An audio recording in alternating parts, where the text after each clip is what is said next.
I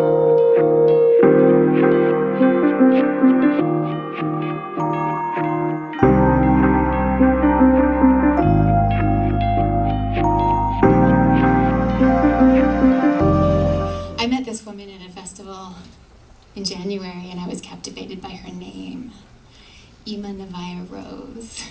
Isn't that beautiful? So she has been called a tremendous channel for healing and activation. She's a facilitator, an artist, a muse, a mystic, a mother, a catalyst. And I know this to be true in the interactions that I've had to her. She's really incredible. Her passion for metamorphic evolution and empowerment is the driving force inspiring her life's path and medicine journey. I love introducing these people because it's like they're so amazing. Ima's the creatrix and vessel for Soul Garden Alchemy, the Imaginal Awakening Process, and the Yummy Yoni Revolution. She's the proprietress of the Rose Temple of the Imaginal Heart, located in Vernon, BC. Is currently writing her first book, so exciting, Reclaiming Motherhood. Put your hand on your heart if that sounds like a nice title. Reclaiming Motherhood, Sacred Birthing as a Rite of Passage, and creating the Soul Garden Alchemy Oracle Deck. Ima Naviah Rose. Thank you, love.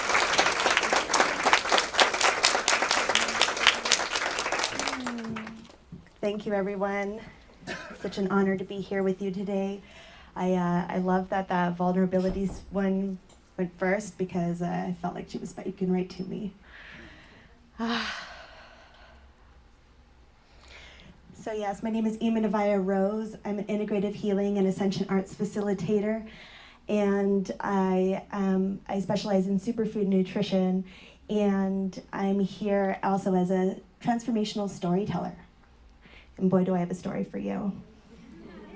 It was the summer of 2009, August to be exact, when I was struck by lightning.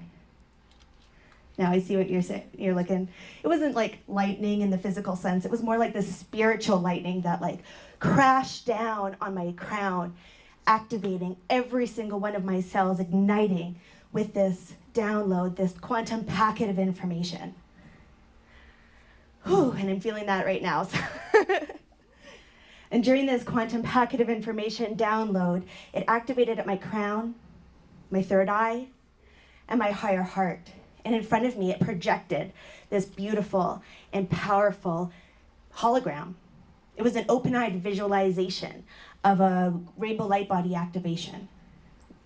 The words I didn't have at the time. What this did for me was created this powerful, synchronistic process. Because I didn't have the words, I spent most of the next few months doing what most people do when they get this major download, trying to convince yourself you're not going crazy. And slowly but surely, as it started to integrate and it started to process, I started to reach out to different people, sharing my story, which used to take like an hour because I didn't have concise language. Slowly but surely, those people had pieces for me. It was like following breadcrumbs. This line of synchronicities brought me into a beautiful path. For what I saw was incredible. It was in my opinion, it was a key code. I didn't have the language for that at the time. And this key code was a powerful awakening called the Imaginal Awakening Process. That's what I call it now. It went through many incarnations. The Imaginal Awakening Process is called so because for a few reasons. First, the imaginal. The imaginal is the birthing place of reality. It is that place within each and every one of us in our imaginations where these visions, these ideas, these sparks of creativity come to be born. There is nothing in this room that didn't first exist inside the mind of somebody. That's where everything begins. And the second part is the imaginal process. So the imaginal cells are these beautiful things. They're imaginal discs, and they exist within metamorphic creatures. They exist within dragonflies, butterflies, and I believe also within the human heart. The imaginal process goes like this, and there's a really deep metaphor. For when the caterpillar first started out, when it first hatches, it's this cute little squiggly creature, inching along, and it's only got one thing on its mind: food, consumption. You know, similar to how humans have been in the past, and I say in the past because I feel and I can see and I can tell by all of you being here that we are deeper within the process. But these caterpillars go along and they can just consume, consume, consume. They'll continue to consume, completely killing its host plant without even awareness, without even consciousness that that's what's going on. And as it continues its consumption process, it gets bigger and fatter, and, you know, the resources start to run low. But when it gets to that place where it's consumed all that it can consume, this miracle happens. And inside it, these beautiful imaginal discs activate and become imaginal cells.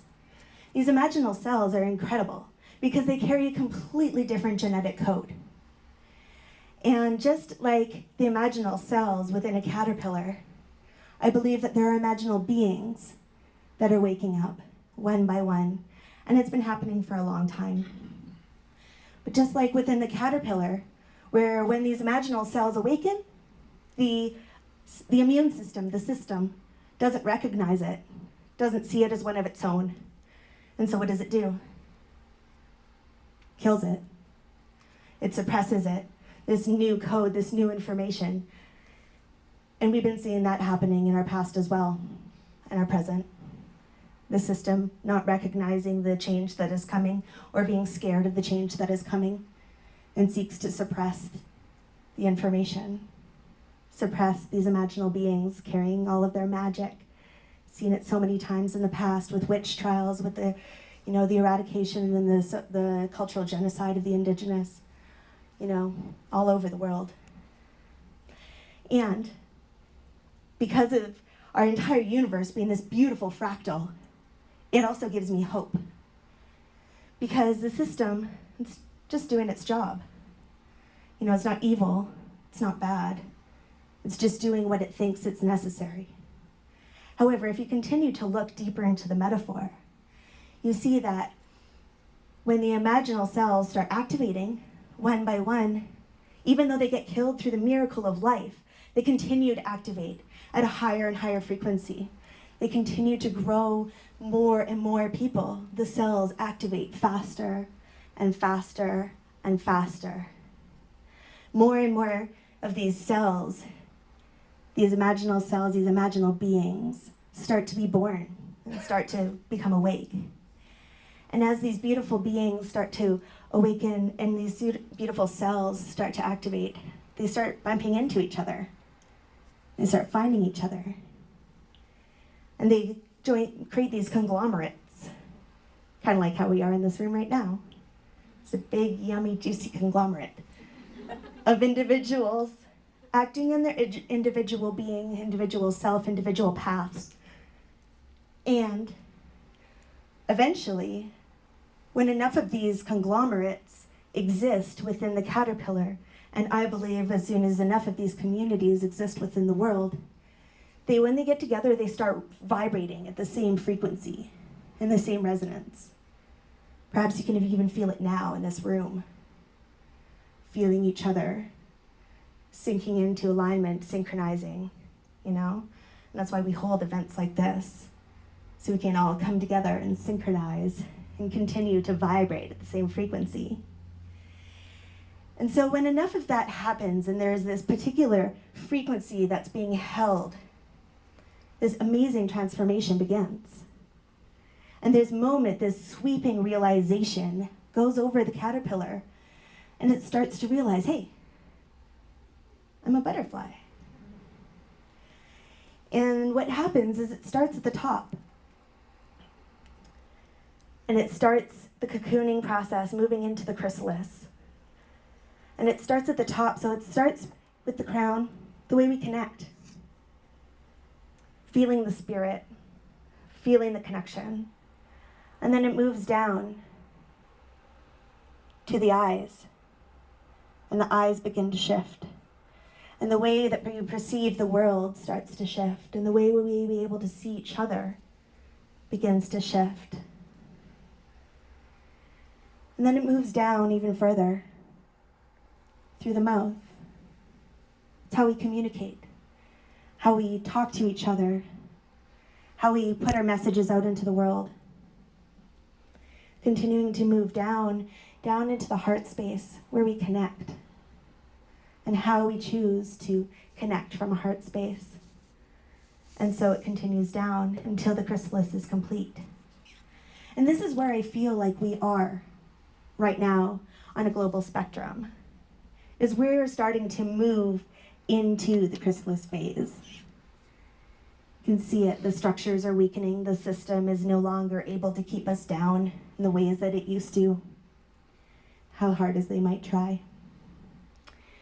And we're starting to move into that chrysalis phase where we can tell that there's something new on the horizon. It's not there yet. We are not there yet. We are still in the in-betweens of paradigms.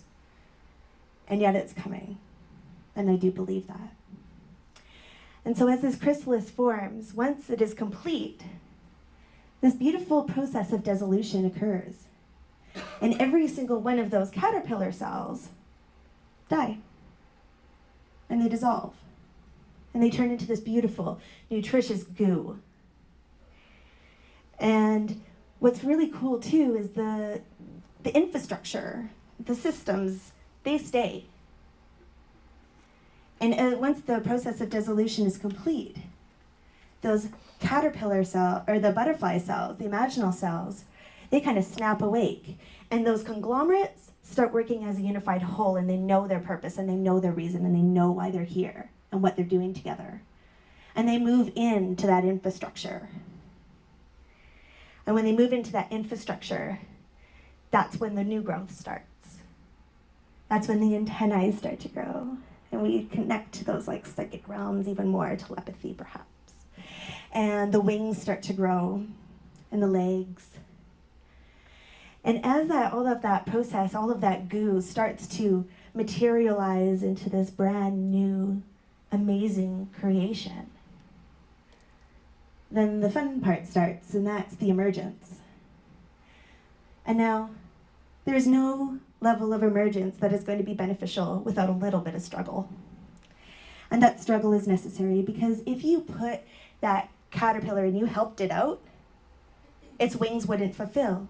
It wouldn't exist into its fullest potential. And so that little bit of struggle is necessary. The contrast is necessary, because that's what's going to push the remainder of that old, dissolved, organic material out into the wings so that we can fly.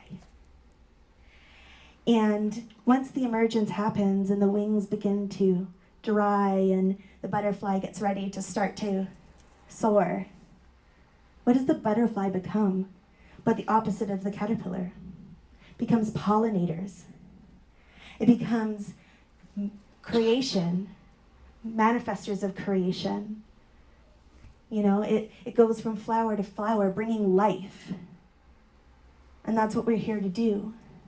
We're here to go through that individual process of dissolution, time and time again if necessary, continuing to allow all of those old processes, all of those old paradigms, all of those old belief systems and structures that are holding us back, that are within us. We need to just let them go. Let them dissolve. And that process can be messy, and that's okay. Just trust. Trust that in the end of it, you're going to emerge a beautiful butterfly, here for a very specific purpose, a very powerful reason. It's like we won the lottery, being born here and now. There has never been a more powerful time to be alive. We've never had more of an opportunity for healing, more of an opportunity for connection with our multidimensionality. And you know what we say, it's kind of like the lottery, but I don't think it is. I think it's very purposeful. I think that each and every person in this room has worked really hard through many other lifetimes, many other incarnations, many other timelines, to be here right now, to be in this moment. We are in the time of prophecy. And it's so powerful. And so all I ask of you is to just show up, just to be present. Listen to your own intuitions, listen to your own synchronicities, trusting in your process, knowing that it is for deep, deep purpose that we are all here. Let's breathe that in.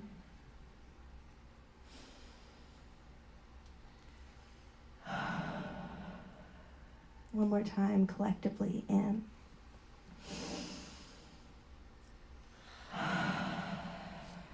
Can you feel it? Can you feel it right there? In that higher heart space?